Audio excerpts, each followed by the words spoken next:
Why I enjoy taking scheduled, regular, big dumps, and you should too. The moral fiber of the story behind your Facebook data and why you should take regular dumps by Tom Seast. It's not what you think. I live amongst the wild in the hills of Tennessee in a rainforest with about 15 chickens, 10 cats, 2 ferrets, and a wild possum. And they all like to take big dumps.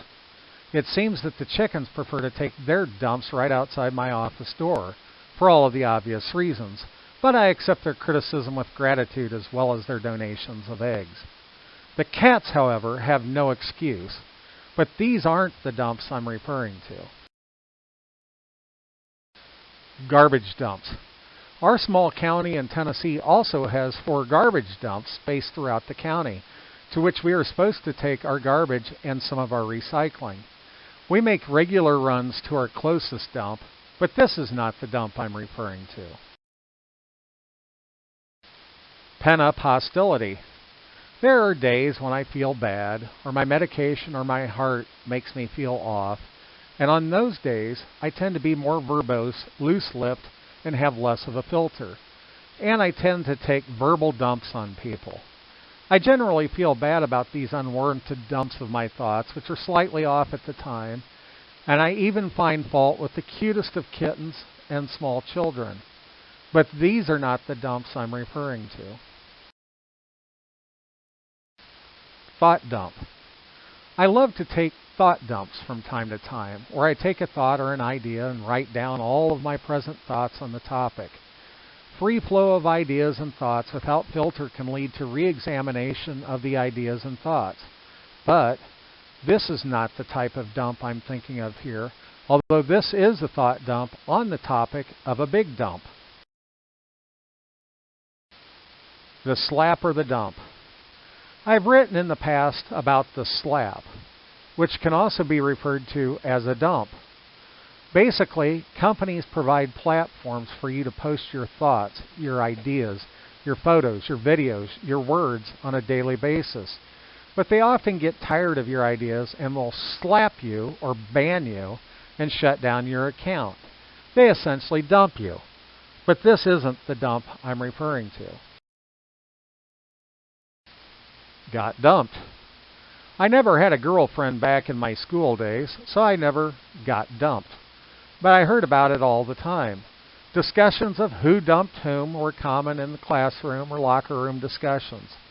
This type of discussion did not discontinue after I left school, as people dumped each other in relationships. But this isn't the dump I'm referring to either. The Facebook dump.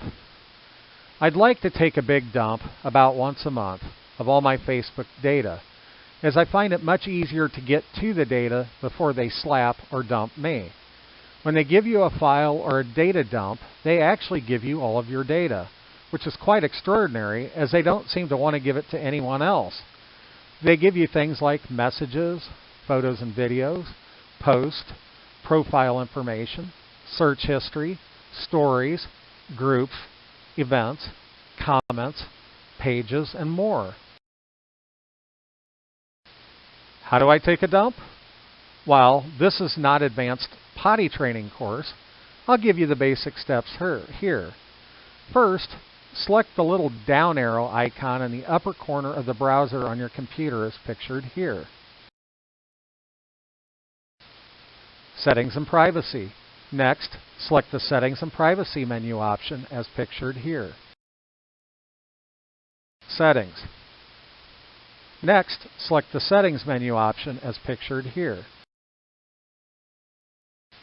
Your Facebook information. On the left side of your screen, you will see an option named Your Facebook Information as pictured below. Select the option and then select the Download Your Information option as pictured below. Request a copy. Under Request a copy, there are options you can select to customize what you download. If you are unsure, then set the options as I have pictured them below, as this will download everything. JSON data dump. If you are a programmer and prefer a JSON version of the data, you can also select a JSON version as pictured here. Waiting, waiting, waiting.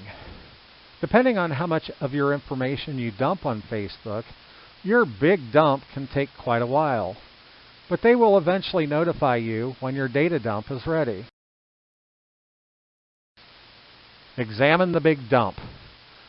You're gonna have to look at it to make sure it's the big dump you were expecting.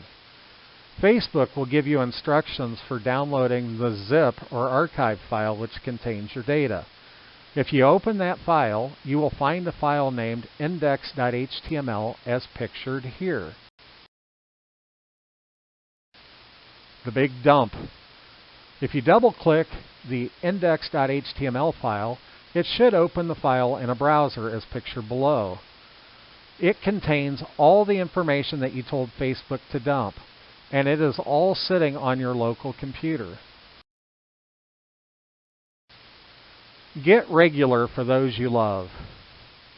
I encourage you to take regular, big dumps and save them to your local computer for those that you love. None of us are guaranteed tomorrow, and it would be a shame for your family and friends to lose access to your thoughts, conversations, photos, and videos forever. So, schedule regular big dumps of Facebook data on a regular basis, and your family and friends will thank you for it. You can also copy this data onto thumb drives or cloud drives so that your family and friends can access the data if you move on. Me. I hope I've done a good job of explaining why I think you should take regular, scheduled, big dumps. However, if you don't want to be bothered, I know services that will do this for you on a regular basis, and I can refer you to them. If I can help you in any way, please let me know. Feel free to follow my ramblings at the links listed below.